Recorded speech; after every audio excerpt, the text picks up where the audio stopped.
Sud Radio, le journal des sports. À la une de l'actualité sportive ce matin, Morgane Thomas.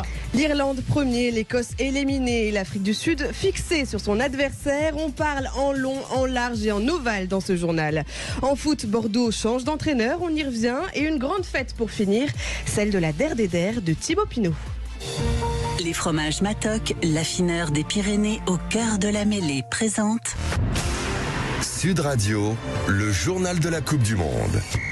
Ce sera donc bien l'Afrique du Sud que la France affrontera en quart de finale de la Coupe du Monde. Ça y est, on est fixé. Hier, l'Irlande a balayé les derniers espoirs de l'Écosse d'accéder aux phases finales. Un match à la vie à la mort remporté par le 15 du trèfle, décidément plus fort. Et vous l'avez vécu en direct sur Sud Radio avec François Trio. L'arrière irlandais qui offre donc un deuxième essai à son équipe qui mène 10-0 ici au Stade de France et conforte sa première place au classement. Ouais, résultat 36-14 pour l'Irlande qui disputera donc l'écart face à la Nouvelle-Zélande. Ce sera samedi prochain. Ouais, dimanche 21h, la France devra faire tomber l'Afrique du Sud. On en parle tout de suite avec notre invité en direct sur Sud Radio, Richard Esco. Bonjour à vous. Bonjour à tous, à toutes. Rebonjour, puisqu'on vous voit presque tous les week-ends. On ne se lasse pas, journaliste un plaisir à partagé. l'équipe. Bon, on peut faire un premier bilan de ces phases de poule qui ont duré assez longtemps. Quelle équipe a fait la plus forte impression? Indéniablement l'équipe des Fidji, une équipe qui a enfin trouvé un paquet d'avant. L'équipe des Fidji en 2007, on se souvient, en France, avait réussi à accéder au quart de finale. C'est une équipe très joueuse, avec certainement la ligne de trois quarts la plus puissante, la plus véloce, la plus inspirée de cette Coupe du Monde. Et puis, il faut parler du Chili, de l'Uruguay, du Portugal, de la Géorgie, mais en particulier de ces latins, portugais, uruguayens et chiliens. Je dis latins parce qu'ils ont mis dans leur jeu quelque chose d'un peu italien, latin parce qu'on sent un peu la patte argentine et donc des équipes véloces, inspirées, toniques, agressives. Et franchement, ça a été un vrai régal. Et c'est important de le souligner. On rappelle d'ailleurs que les troisièmes de la phase de poule sont automatiquement qualifiés pour la prochaine Coupe du Monde. Ça aussi, c'est important pour eux. Parlons maintenant de ce qui nous intéresse. France, Afrique du Sud, qui est favori pour dimanche prochain? Qui est favori? C'est toujours pareil. Est-ce que le public français va passer un drop, réussir des transformations et marquer des essais? Non, bien sûr, il y a un soutien populaire, mais je pense que ça ne fait pas avancer vraiment à ce stade de la compétition le 15 de France.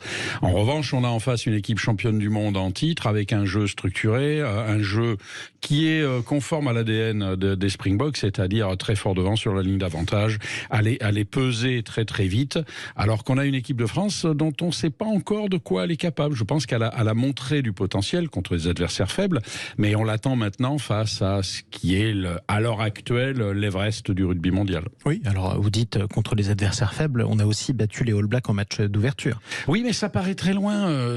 On a l'impression que c'était il y a un mois, c'était il y a un an, c'était immense. Oui, elle a rempli son premier contrat qui lui permettait, on va dire, de terminer à la première place sans savoir quel serait son adversaire. On le sait maintenant. Mais franchement, ce match, rappelez-vous, ce match d'ouverture, pendant 50 minutes, la France est menée, la France est en difficulté et elle arrive à s'en sortir à la fin face à des Néo-Zélandais dont on voyait bien qu'ils n'étaient pas dans leur pic de forme.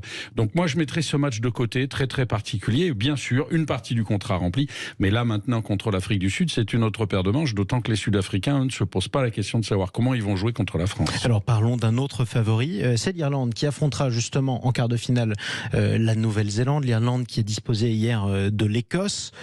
Qui est favori entre l'Irlande et la Nouvelle-Zélande? Alors j'étais à côté de François Trio justement dans la tribune de presse.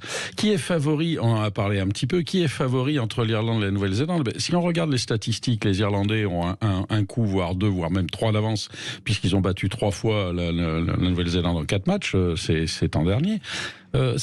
Moi, vous savez, la Nouvelle-Zélande arrive masquée. On n'en entend pas trop parler. Ils ont fait un match plutôt solide pendant 50 minutes contre la France et après ils se sont éteints. On les a pas trop vus. Ils ont mis 80 points à tout le monde. Ils ont leur jeu structuré. Ils ont l'air d'arriver. Moi, je les trouve tranchants. Voilà, je les trouve tranchants comme des lames. Et ils montent en puissance. C'est surtout l'impression qu'ils donnent. Oui, et eux aussi. Alors, ce qui est intéressant, ils montent en puissance, mais ils ont toujours été puissants. La Nouvelle-Zélande fait jamais 2 mauvais matchs de suite. Moi, ce qui m'impressionne, c'est que ce match-là, ce quart de finale-là, comme France-Afrique du Sud, ce sont déjà 2 finales en puissance, mais même plus qu'en puissance, 2 finales sur le papier. D'un côté, un jeu structuré irlandais, un jeu en losange où le porteur du ballon a toujours 3 solutions, une à droite, une à gauche, une derrière, et en face une équipe néo-zélandaise qui, à mon avis, ne nous a pas montré tout ce qu'elle est capable de faire, avec une nouvelle génération très, très vivace. Et en tout cas, ce qui nous intéresse le plus, évidemment, parce qu'on est chauvin, c'est notre quart de finale à nous. Alors, toute la France attend une chose. Elle a peut-être tort de n'attendre que cette chose-là, mais c'est important. Ça devrait être le match du grand retour d'Antoine Dupont. Écoutez ce que disait hier notre consultant Laurent Cardona, sceptique sur le bénéfice d'un tel retour. Oui, on a besoin d'Antoine Dupont, mais on a besoin d'un Antoine Dupont à 100% de ses capacités. Mais si on a un Antoine Dupont amoindri, qui a des craintes de se faire plaquer, qu'on est obligé de changer la stratégie de l'équipe de France pour, entre guillemets, protéger Antoine Dupont, ce sera peut-être pas aussi bénéfique que ce qu'on peut le penser. Est-ce que ça vaut le coup de prendre le risque d'aligner Antoine Dupont contre les Bucks en quart de finale ? Mais je pense qu'il faut prendre tous les risques. On pourrait le regretter, il faut absolument rien regretter. Puis Antoine Dupont, s'il avait pu jouer contre l'Italie, il aurait déjà joué. Antoine Dupont, il est prêt. Les champions sont pas faits comme nous. Nous, il nous faudrait 2 mois pour récupérer. Lui, il lui faut 2 semaines. Donc non, franchement, Dupont, même sur une joue, il faut le prendre. Même sur une joue, il faut le prendre. C'est la formule qu'on retiendra. En tout cas, on parle aussi de votre livre. C'est important de le rappeler. Laissant un nouveau mot du rugby, lequel vous sélectionnez aujourd'hui ? Dupont. Dupont, parce que auparavant j'avais mis Serge Blanco, ensuite j'ai mis Christian Califano, et on voit bien, il y avait Michalak, Bastaro, Chabal, on voit bien qu'aujourd'hui la grande star du rugby français et même mondial, c'est Antoine Dupont. En plus il est porteur de valeurs du terroir, ces valeurs gersoises. Ouais. Il est aujourd'hui le capitaine, l'inspirateur, il pourrait même être buteur de cette équipe de France, donc il est incontournable. Il est incontournable et il sait absolument tout faire. Il pourrait aussi bien être à l'avant qu'au milieu qu'à l'arrière. Il a un mental de talonneur. C'est un battant, un buffle. C'est pour ça qu'on l'aime, qu'il revienne, même sur une joue. On retiendra la formule. Merci Richard Esco. On peut vous lire évidemment dans le journal L'Équipe aujourd'hui, dans vos kiosques. C'est important, c'est la Coupe du Monde de rugby.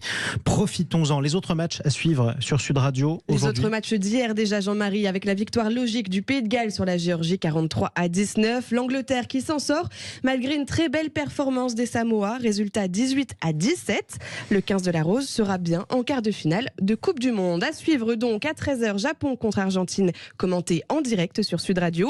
À 17h45, les Tonga affrontent la Roumanie et à 21h, Fidji, Portugal. Et important de noter aussi que Japon-Argentine, le vainqueur sera en quart de finale. Ça peut être les deux. Richard Esco. Oui, ça peut être les deux. Et puis aussi le dernier match, les Fidjiens, il leur faut 1 point pour être qualifiés. Tout n'est pas terminé. C'est la fin de la phase des poules. Ça reste sur Sud Radio, la radio de la Coupe du Monde de rugby. Sud Radio, le journal de la Coupe du Monde. Avec Matok, l'affineur des Pyrénées. Plaquez tout pour goûter nos fromages. Et dans le reste de l'actualité sportive, le football, Monaco qui reprend la tête de la Ligue 1 après sa victoire sur Reims hier soir, Morgane. Et il a failli lutter jusqu'au bout. Si Reims n'a jamais renoncé, l'ASM n'a pas relâché la pression dans le confort de ses 3 buts d'avance. Score final, 3-1. Exactement, plus tôt dans la journée, Nice a battu Metz 1-0 en Lorraine. Décidément, ça coince à domicile pour les Grenats et en général, puisque c'est leur 3e match sans marquer. Suite de la 8e journée de Ligue 1, Marseille reçoit le Havre à 13h. Lyon, 18e, reçoit Lorient, 16e. Coup d'envoi à 15h.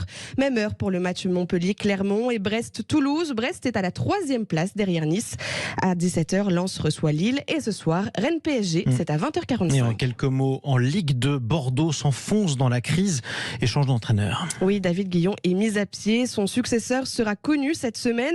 Le club bordelais a essuyé sa 4e défaite en 10 journées contre Laval hier, 0-1. Bordeaux pointe à la 13e place, à 14 points du leader et à égalité de points avec Bastia, vainqueur de Annecy 2-1 hier. Exactement, on reste dans le foot, on parle de l'attribution de la Coupe du Monde 2030. Ça a choqué notre invité Vincent Chaudel. 6 pays, 3 continents. La FIFA l'a annoncé cette semaine, un format inédit, un calendrier repensé et réparti entre l'Argentine, l'Uruguay, le Paraguay, le Portugal, l'Espagne et le Maroc. Une aberration écologique pour Vincent Chaudel, fondateur de l'Observatoire du Sport Business. Attribuer une Coupe du Monde à 3 continents aussi éloignés les uns des autres, c'est faire fi des tendances sociétales du moment, qui est une demande d'écologie plus forte. On l'a entendu et on a cessé de l'entendre autour de Qatar 2022. Déjà, États-Unis, Canada, Mexique, c'est critiquable à ce niveau-là. Australie, Nouvelle-Zélande, ça l'était également, mais alors là, je pense que la FIFA a été au maximum de ce qu'on pouvait imaginer dans ce qui est critiquable d'un point de vue écologique. D'un point de vue empreinte carbone, ça sera certainement pas la meilleure édition de la Coupe du Monde. Et la prochaine édition, c'est en 2026, États-Unis, Canada, Mexique. Effectivement, c'était Vincent Chaudel, fondateur de l'Observatoire du Sport Business. 2 informations en bref en Formule 1. Verstappen, sacré champion du monde après le Grand Prix du Qatar.